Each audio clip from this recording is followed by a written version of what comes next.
In the early 1980s, Bhindranwale led an armed movement for Sikh autonomy and died during an army offensive on the Golden Temple complex. Not many people can claim to be neutral about Bhindranwale. To his admirers, he was above all a man of his word, a rare quality among politicians. To his detractors, he mostly represented the paranoia and dangerously intolerant quality of orthodox Sikhs. Bhindranwale was a leader of the Damdami Taxil, a Sikh religious authority and a political revolutionary in the early to mid-1980s. Bhindranwale pioneered the demand for the independent Sikh nation of Khalistan. Though Bhindranwale himself never claimed he supported such a state, he made several statements which implied his support. The Khalistan movement was a religious political movement within Sikh groups for the creation of a separate state of Khalistan. From the late 1970s, it assumed a militant face. The Akali Dal indirectly supported the movement and created a charter of demands. Though the resolution did not explicitly call for a separate country, it envisioned transfer of territory to the Punjab as well as considerable devolution of powers of the centre on the states. But it was one Jagjit Singh Chauhan who first supported the idea of an independent Sikh country. Chauhan was said to be in constant touch with Bhindranwale, and the former held some radical ideas of a separate Sikh state. Chauhan declared himself President of the Republic of Khalistan, named a cabinet, and issued Khalistan passports, postage stamps and Khalistan dollars. Bhindranwale was initially supported by the Congress during the late 1970s. The Congress backed Bhindranwale to weaken the Akali Dal in Punjab and split the Sikh vote. The Congress supported the candidates backed by Bhindranwale in the 1978 SGPC elections. The Congress leader, and ex-president of India, Jayani Zail Singh allegedly financed the initial meetings of the separatist organization Da Khalsa. The association of Bhindranwale with the Congress increased his influence and stature in politics. Bhindranwale and his supporters increasingly came to be associated with acts of violence. In the early 1980s there were a series of murders in Punjab. In 1981, a journalist and congressman named Lal Jagat Narayan was found murdered, allegedly at the behest of Bhindranwale's men. Narayan had been advocating against the use of Punjabi and Hindi schools in Punjab and the acceptance of Hindi instead of Punjabi by Hindus living in Punjab. Bhindranwale had earlier been a suspect in the murder of the Narankari leader Gurbakhan Singh, who had been killed on April 24, 1980. The Punjab government arrested Bhindranwale but later released him for lack of evidence. By this time, the Akali Dal, which had been considering Bhindranwale a Congress agent, began to make common cause with him. This might have irrevocably changed Bhindranwale's equation with the Congress and Indira Gandhi. The Akali Dal and Bhindranwale launched the Dharamyud Morcha in August 1982. It called for the implementation of the Anandpur Sahib Resolution, which contained several demands for greater devolution of powers to the state and lessening of government influence. PM Indira Gandhi however viewed the document as a secessionist one, and took an aggressive stand.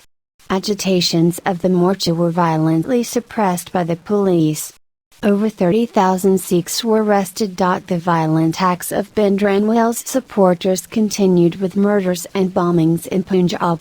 Bhindranwale's influence meant it was difficult to even arrest these people. In June 1984, Bhindranwale and his armed supporters took refuge inside the Amritsar Harmandir Sahib complex, which housed the Golden Temple. Negotiators failed to convince Bhindranwale to abandon the hideout. Then PM Indira Gandhi ordered a military operation to evacuate the militants holed up inside the temple.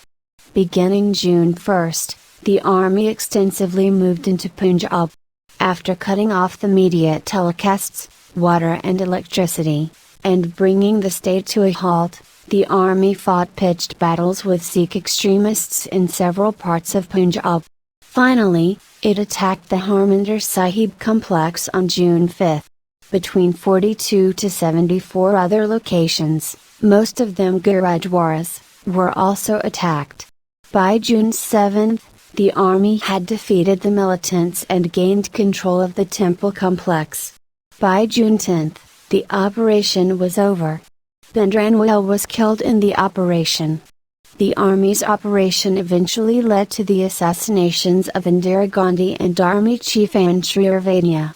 The assassination of Indira Gandhi in turn led to an anti-Sikh pogrom, where around 3,000 Sikhs were killed. In 1986 there was another operation at the Golden Temple complex, but most of the militants managed to escape. While Operation Blue Star brought condemnation for Gandhi, it elevated Bhindranwale to the status of a martyr in the eyes of many Sikh bodies. However, the Khalistan movement subsided over the next 2 decades. In 2003, SDPC conferred the status of martyr to the dead leader. But over last few years, isolated voices have again started to surface demanding the formation of separate Khalistan. Shiromani Akali Dal, Amritsar, Chief Simranjit Singh Man has raised the demand for a separate Sikh homeland. In particular has gone on record to say, Khalistan is our, Sikhs, right. Man said his demand for a separate Sikh homeland was not unconstitutional. The clashes in Jammu and some sporadic violence in the Golden Temple shows even after 2 decades Bhindranwale remains an emotional figure for the Sikh people at large. While Punjab is firmly rooted in the Indian mainstream and a full-blown secessionist movement is highly unlikely, latent strains of Sikh nationalism cascading into such sporadic violence in the future also cannot be ruled out. In the absence of a universally accepted definition of the term Khalistan, the usage here is consistent with its origin wherein Dr. Vir Singh Badi envisioned it in 1940 as a theocratic monarchy, which would by definition be inconsistent with the Indian constitution. Bhindranwale's standard response to the question of Khalistan, an independent Sikh state, was non-committal. We are not in favor of Khalistan nor are we against it. He often also clarified that if Khalistan came about, we won't reject it. We shall not repeat the mistake of 1947. To that he added, if the Indian government invaded the Darbar Sahib complex, the foundation for an independent Sikh state will have been laid. The book Fighting for Faith and Nation, Dialogues with Sikh Militants by Cynthia Kelly Mahmood has received wide acceptance among radical Sikhs. In the book, Harpal Singh recalls a meeting with Bhindranwale during which the preacher remarked, staying in India would mean the genocide of the Sikhs. The implication that anything short of a separate state would spell eventual disaster for the Sikhs amounted to an implicit vote for Khalistan. On other occasions Bhindranwale was more explicit, frankly, I don't think the Sikhs can live with or within India. The Dal Khalsa, responsible for hoisting a Khalistan flag at a Sikh convention on March 20, 1982 at Anandpur Sahib, were seen forming a protective ring around Bhindranwale when, in 1981, he was holding the police at bay at Chalkmeda in an attempt to avoid arrest. Although Bhindranwale was never openly associated with the Dal Khalsa, most observers regarded it as Bhindranwale's party. In early 1983, India's intelligence is said to have obtained a copy of a letter from Bhindranwale to Jagjit Singh Chauhan in which he promised full support for Khalistan. Finally, while we're on the subject, we might as well also cover one other related myth, that is that Khalistan has never had any substantial support amongst Sikhs in India.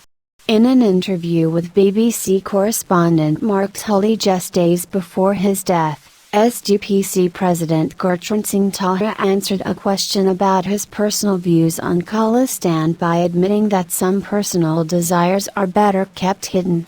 According to Bhindranwale, a former senior police officer on Indira Gandhi's Select Committee for Monitoring Punjab Affairs. A majority of the Sikhs supported separatism in the wake of Operation Blue Star. In a recent interview, Lt General Kuldeep Singh Brar estimated that if Khalistan had been declared prior to Operation Blue Star, a large section of the Punjab police might have crossed over to support Bhindranwale. Overly optimistic claims by pro-India commentators that the Sikhs have moved on are consistently belied by informed parties who note, Operation Blue Star has not been forgotten, and you, the visitor, will find many people in Amritsar keen to explain the Sikh side of the story.